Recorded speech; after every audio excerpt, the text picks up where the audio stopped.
আলে ইমরান মানে ইমরানের পরিবার, পরিবারের নামে সূরা দিলেন। কেমন পরিবার, কত মাকবুল পরিবার, কত পছন্দনীয় পরিবার এটা আল্লাহর কাছে। সুবহানাল্লাহ পড়ে।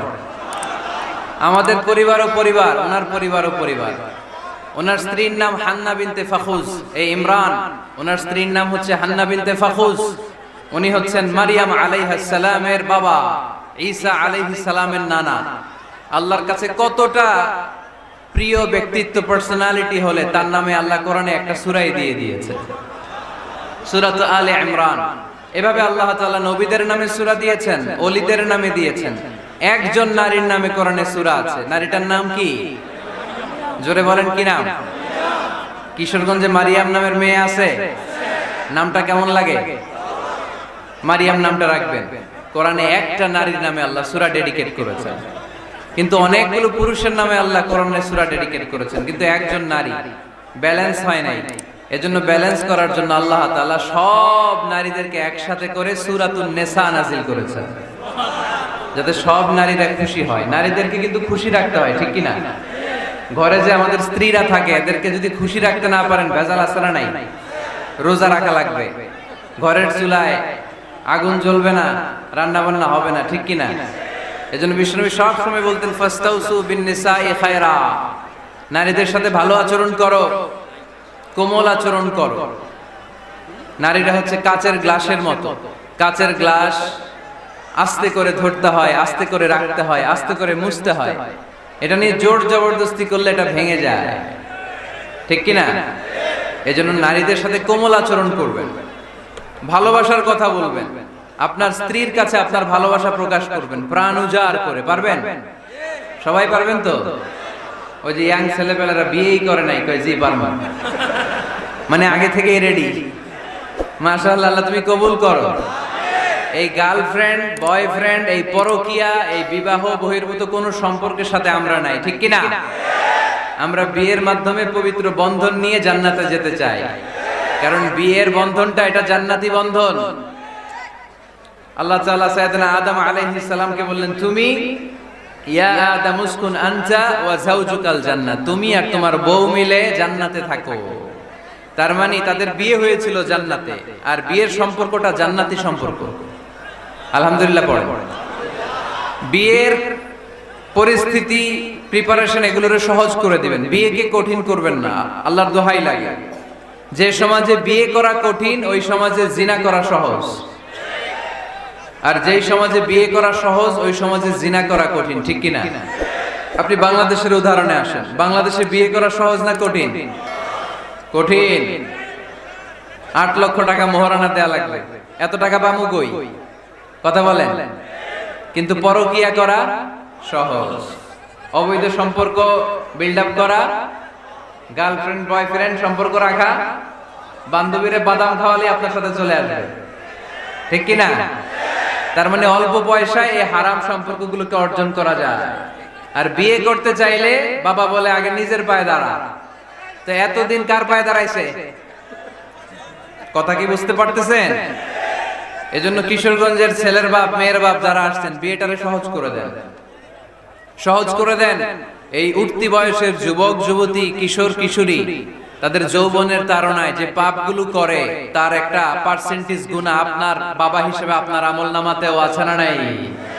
এজন্য খবরদার, বিয়েটারে সহজ করে দিবেন, পরিবার গঠন করবেন। বিয়ের চাইতে ভালো কাজ পৃথিবীতে হতে পারে না। বিয়ে করলে রিজিক খুলে যায়, কপাল খুলে যায়। ওয়াদাটা কার? চিল্লায় বলেন কার? কাজী নজরুল ইসলাম অল্প বয়সে বিয়ে করেছেন। আমাদের স্বাধীনতার স্থপতি, এদেশের মহান নেতা বঙ্গবন্ধু শেখ মুজিবুর রহমান অল্প বয়সে বিয়ে করেছেন। মহাত্মা গান্ধী অল্প বয়সে, সব বড় বড় নেতারা অল্প বয়সে বিয়ে করেছেন। কিন্তু তারা যে সফল হয়েছে, কোনো সমস্যা হয়েছে? কথা কয় না। আমাদের স্বাধীনতার স্থপতি বঙ্গবন্ধু শেখ মুজিবুর রহমান, উনি সফল না ব্যর্থ? চিল্লায় বলে সফল। তো উনি যে কম বয়সে বিয়ে করে সফল হয়েছে, এই বিয়ে ওনার কোনো বাধা দিছে? কথা বলেন। ঝামেলাটা হইলো ওনারা কম বয়সে বিয়ে করে সফল হয়েছেন, আর আমরা সফল হয়ে তারপরে বিয়ের পিড়িতে বসতে চাই, ঠিক কি না? সফলতার কোনো শর্টকাট নাই। বিয়ে করেন, সফল বানিয়ে দিবে কে? এজন্য বিয়ে করতে রাজি আছেন তো সবাই? সবাই রাজি? যারা একটা করছেন তারাও হাত তুলছেন, আজকে খবর আছে বাড়িতে গেলে। আল্লাহ তুমি কবুল করো। কিশোরগঞ্জের যে যুবক ভাইরা আজকের মাহফিলে এসে মাহফিলটাকে সার্থক করলো, তাদেরকে তুমি সাইয়েদনা ওমরে ফারুকের মতো ঈমানি তেজ দাও। ইসলামকে বিজয়ী শক্তি হিসেবে দেখার জন্য যত স্যাক্রিফাইস নাজরানা পেশ করা দরকার সব পেশ করার তৌফিক দাও। তো কোরআনে মানুষের নামে সূরা আছে, প্রাণীর নামে আছে। যেমন প্রাণীর নামে আপনারা বলছিলেন সূরা বাকারা। বাকারা মানে কি? গাভী। মৌমাছির নামে আছে সূরাতুন নাহাল। তারপর মাকড়সার নামে আছে সূরাতু আনকাবুত। পিঁপড়ার নামে আছে সূরাতু আন-নামল। জিন জাতির নামে আছে সূরাতু, মুনাফিকদের নামে আছে সূরাতুল, মুমিনদের নামে আছে সূরাতুল।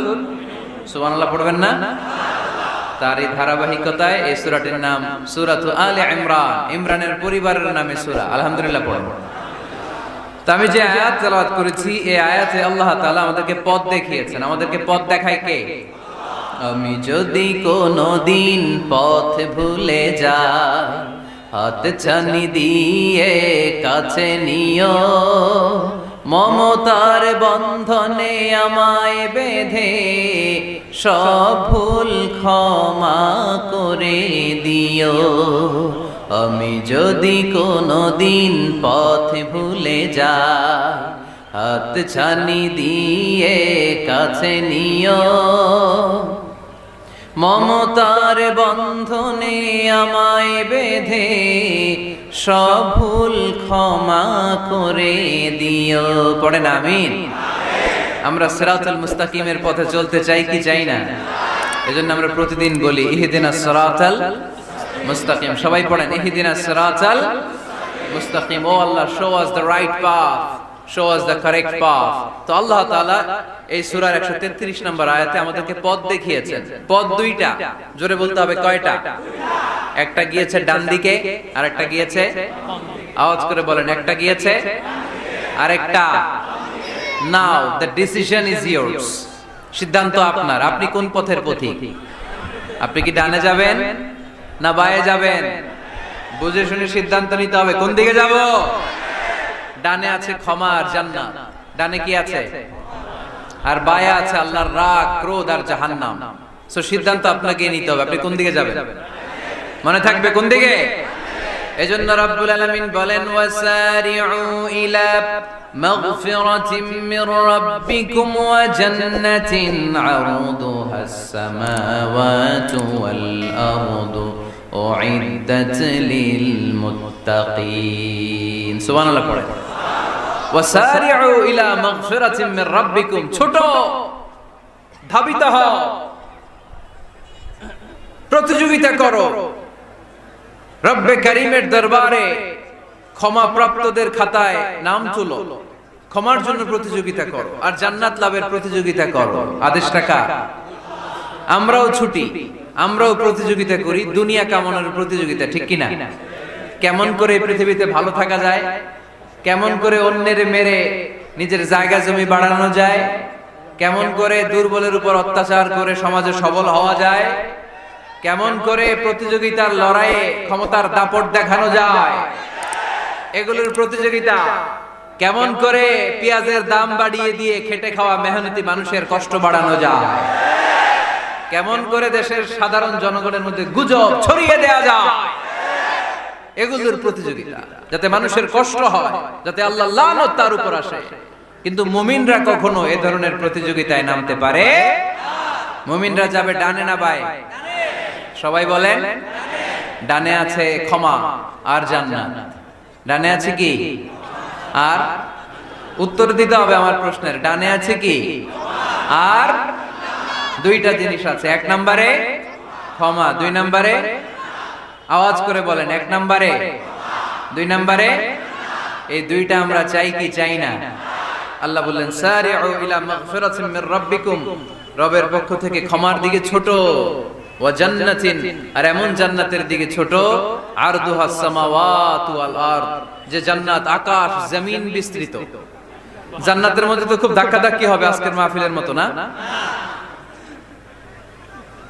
এত জান্নাতীরা, এত মানুষ যে জান্নাতে যাবে, তারা কি আরামসে বসতে পারবে? কি বলেন? বুঝে শোনা বলেন। এরকম ধাক্কা ধাক্কি হবে না আজকের মতো? ফেরেশতারা লাঠি নিয়ে নামবে, বাঁশি নিয়ে, কিশোরগঞ্জের মতো ধাক্কা ধাক্কি হবে? আলহামদুলিল্লাহ পড়ে। কোনো ধাক্কা ধাক্কি নাই, কোনো ঠেলাঠেলি নাই, কোনো কিলাকিলি নাই, আছে খালি আরাম, আছে খালি। আর জাহান্নামে আছে বেরাম। জাহান্নামে কি? বেরাম। আরদুহাস সামাওয়াতু ওয়াল আরদ। আল্লাহর প্রকাশ ভঙ্গিটা দেখেন, এক্সপ্লেনেশন সিস্টেম। আল্লাহ বললেন আকাশ জমিন বিস্তৃত জান্নাতের জন্য তোমরা প্রতিযোগিতা করো। বিশাল জান্নাত, ঠেলাঠেলি নাই। আল্লাহ রাসূল সাল্লাল্লাহু আলাইহি ওয়াসাল্লাম বললেন ইন্না মিসরাঈন মিন মাসারি'আল জান্নাহ মা বাইনা মাক্কা ওয়া হাজার। সৌদি আরবের মক্কা শহর থেকে বাহরাইন দেশের হাজার শহর যত দূর, জান্নাতের এক একটা দরজার অর্ধেক তত দূর। তার মানে এক দরজা দিয়ে কয়েক হাজার কোটি জান্নাতি এক ধাক্কায় ঢুকবে। সুবহানাল্লাহর আস্তে বললেন। দরজা দিয়ে যদি কয়েক হাজার লোক এক ধাক্কায় ঢুকতে পারে, দরজার সাইজ যদি এত বড় হয়, তাহলে জান্নাতের সাইজ কত? ওই জান্নাতে কোনো ধাক্কা ধাক্কি আছে? এজন্য আল্লাহ বললেন ওয়াসারিউ ইলা মাগফিরাতিম মির রাব্বিকুম ওয়া জান্নাতিন আরদুহাস সামাওয়াতু ওয়াল আরদ উইদ্দাত লিল মুত্তাকিন। আল্লাহর ক্ষমার দিকে ছোট, আল্লাহর জান্নাতের দিকে ছোট। যেই জান্নাত ছোট নয়, যেই জান্নাতটা সংকীর্ণ নয়, যেই জান্নাত হলো আকাশ জমিন বিস্তৃত। সুবহানাল্লাহ। উইদ্দাত লিল মুত্তাকিন। এই জান্নাতকে আল্লাহ তাআলা মুত্তাকিদের জন্য তৈরি করেছে। কাদের জন্য? আপনাদের জন্য তৈরি করেছে। আলহামদুলিল্লাহ পড়েন। মুত্তাকি কারা? যারা আল্লাহরে ভয় পায়। মুত্তাকি কারা? যারা আল্লাহকে না দেখে ভয় পায়। তাদেরকে কি বলে? মুত্তাকি। আল্লাহর দেখছেন কখনো? লা তুদরিকুহুল আবসার। পৃথিবীর চামড়ার চক্ষু দিয়ে আমার রব আল্লাহ তাআলাকে দেখা যায় না, কিন্তু ওহুয়া ইউদরিকুল আবসার, তিনি সবাইরে দেখতে পায়। সুবহানাল্লাহ পড়েন।